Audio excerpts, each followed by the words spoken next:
Hey guys, welcome to the KameSennin School and my review of Dragon Ball Daima, Episode 3, Daima. So the episode starts off with the same recap that we saw from Episode 1, where it just goes over the history of Dragon Ball and Dragon Ball Z.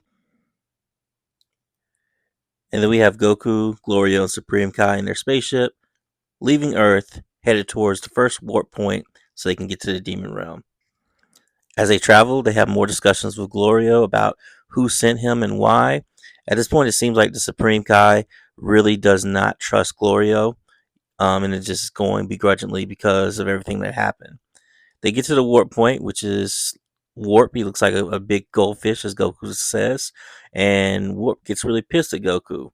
This is one of those scenes that I think will bother a lot of people who don't like Toriyama's Goku because he's silly. Even though he's a kid and it makes it a little bit easier to digest, in their minds, they're like, well, he still should be an adult. He should be more serious. Because the because of the rules and guidelines of the demon realm, you do have to have approval before you can use the warp fish. As Glorio is providing his approval information to Warp, Kaioshin sends the information back to Kibito. Also, Warp wants to verify that everyone in the ship is from the demon realm, so he does that by checking their ears. At this point, Kaioshin uses his powers to make Goku's ears look like they're pointy. I had heard rumors about this happening, and I figured it was going to be something more than a gag, but I guess I was wrong. As they enter the demon realm, they talk about the fact that there's 3 levels, and they are only allowed to go back to level 3, which is where Glorio took off from.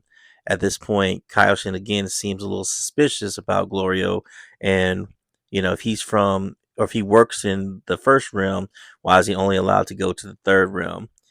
They travel through the access points, and then the other warp fish basically, literally, poops them out. Once they're in the demon realm, we see a lot of the iconography that we've been familiar with from the promo material. This is the level that looks the most like classic rocky earth of Dragon Ball, except for with the addition of some um, Legend of Zelda style floating islands. As they're flying in, they do a tracking shot, so we get to see a lot of what the demon world looks like, as well as we get some new lore with these demon tunnels. They appear to be sealed off, and it looks like it's basically setting up a future plot point for the characters. Everything in this part, it really feels like when you're experiencing JRPG. So it's really enjoyable. Even the way the music swells. At this point, Kalshin asks some more questions to Glorio, just trying to figure out what his deal is and where he's from. Um, and again, like I said, just their interaction, Glorio's keeping everything really short and to the point. So he's doing his job, but again, he may not be someone to be trusted. As they fly by a giant statue of Deborah that really reminds me of the Mr. Satan statues. So it's kind of funny that the the Demon King in the Demon Realm looks like Satan in the regular Earth realm. So then Goku requests that they land. As they land, Goku starts testing out his abilities because he wants to breathe the air. He notices that the air not only does it smell weird because of the volcanoes and everything, but also that the gravity or the air is very stiff and heavy, which essentially is working kind of like gravity and slowing Goku down and slowing things down in general. Um, I'm pretty sure that this will probably be used to help Goku get stronger as he ventures through the demon realm. We get some more Star Wars vibes when there are a group of bandits that are overlooking Goku and the gang from the Rocky Cliffs. Kind of reminds me of the Tusken Raiders from Star Wars Episode 1 A New Hope. They use their bow and arrow and they shoot arrows at the gang. Because of the heavy air, the arrows move extremely slow through the air and they're extremely easy to dodge. At this point, Glorio shows off some of his skills, moving pretty quickly, dodging, and then you pulling his gun out and firing them at the villains. The gang gets back in the ship as they're trying to get to a city. At this point, there's a Northern Toriyama style joke where Goku's talking about how bad everything smells and he can fart without anyone noticing. He does test this out by farting, and Glorio notices an increase in the stinky air, and then Goku admits it. As they fly towards the city, we get a shot that again is something straight out of a JRPG, where it's like the city in the middle of nowhere. It's really cool, and once they get in there, it again more Star Wars vibes. It feels like the cantina on Tatooine, where all the bandits and everything hung out, and everyone is looking at these strangers like they got a problem. This is also definitely some Western vibes, especially with Glorio's character. So then they go into the hotel to get a room. The hotel attendant tries to rip them off, and Glorio bullies him a little bit to get a better deal. And then from there, Goku says he's hungry and he goes to eat. Now, over here is the first major fight scene in the series. We have some more demons come up to Goku in the game. They don't like him because of Goku's round ears.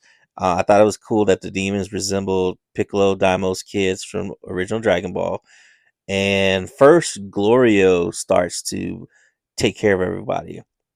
Glorio is just using all these moves. He's countering, punching. It's just throwing people.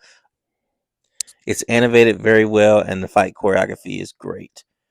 This is one thing I was really excited about the show in general because it seemed like getting away from key blasts and everything might increase the choreography, and so far we're getting that. So at this point, then Goku jumps in. He's using his plates as symbols, and it feels like a Jackie Chan movie because Goku's eating at the same time that he's fighting. He's grabbing random things, and he's just going to town on these guys as he's starting to get used to his body.